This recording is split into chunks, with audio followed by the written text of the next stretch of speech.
wait, did Samsung just make the fan edition better and somehow more confusing at the same time? The Galaxy S25 FE is officially on the way, and while it looks familiar, there's something very different hiding underneath that sleek shell. So before you rush to buy it or dismiss it entirely, let's break down exactly what's changed, what's quietly stayed the same, and why the real value might not be where you think.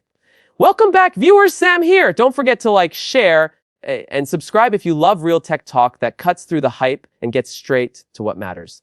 All right, let's get one thing out of the way.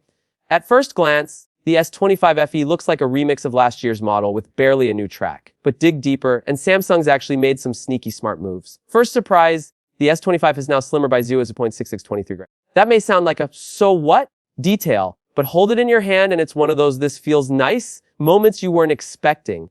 And the color options. Samsung's playing it safe and clean this time with black, white, and 2 shades of blue, one light, one dark. But here's the twist. Leaks hint that Samsung might pull a classic move and drop fresh colors later, probably with fancier names like Glacier Fog or Electric Pearl, just to keep us guessing, and maybe tempt a few mid-year upgrades. But the real shocker hits when you turn the phone on, same size, some inches, same refresh rate, still 120 Hz. But here's where the display gets smarter literally. It's now LTPO, which means the refresh rate can scale all the way down to save battery without you lifting a finger. And the brightness, 36% higher than the S24 FE. Translation, outdoor visibility just leveled up. If you've ever squinted at your screen in direct sunlight, this change alone might sell you. Now brace yourself because the cameras might trigger some DH vu. Yep, Samsung's basically cut and pasted the entire rear camera setup from the S24 F from the S23 FE. That means a 50MP main, 12MP ultra-wide, and an 8MP telephoto with 30x zoom. It's a proven combo. And sure, image processing has improved slightly, but if you were hoping for some big camera upgrade, well, not this time.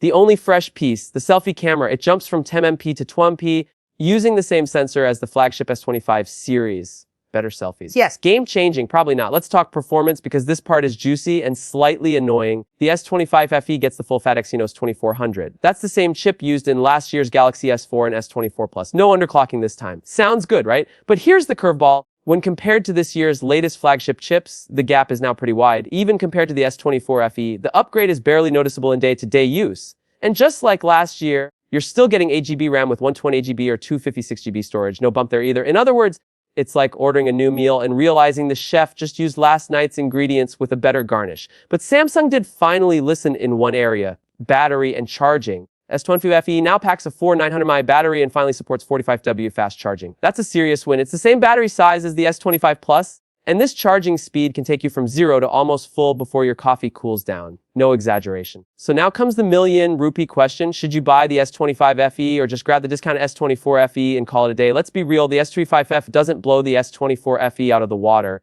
It's more like a gentle step forward. You're getting a brighter screen, better power efficiency, slightly improved selfies, and faster charging. But in most other ways, design, performance, rear cameras, it's eerily similar to last year's phone. And here's where it gets interesting. If you can find the S24 F on discount, the value is honestly unbeatable. You're saving real money, getting nearly the same performance, and still locked in for 6 years of Android updates. That's wild when you think about it. It's not often the older phone feels like the smarter buy, but in this case it might be. However, if you want the latest charging tech, a brighter outdoor screen, and maybe just that feeling of having the newest toy in your pocket, then hey, the S25 FE might still be worth it for you. But what about launch timing and pricing? Well, Samsung's playing it close to the chest, but based on their patterns, we're looking at a release window between September and October 2025. As for the price, rumors point to around a 650 again. Not cheap, but not crazy either. That puts it squarely between budget bangers like the Pixel 9a and ultra premium beasts like the S25 Ultra. Now here's a thought. What if Samsung is holding something back? A surprise variant? A color drop mid-cycle? Or maybe an ultra limited FE-POV edition with upgraded internals? Samsung's done it before. And if that happens, the whole equation might shift again. For now though, the Galaxy S25 FE feels like a careful refresh rather than a bold leap. It's not the kind of phone that makes headlines, but it's the one a lot of people will quietly buy and probably be very happy with. Let me know in the comments, would you rather go for the S25 FE and its brighter screen and faster charging, or save the cash and grab the S24 FE at a discount? Or are you waiting for something totally different this year? And if you found this breakdown helpful, don't forget to share it with a friend who's stuck deciding, and of course subscribe for more bite-sized, hype-free tech updates. This is Sam signing off. See you in the next one.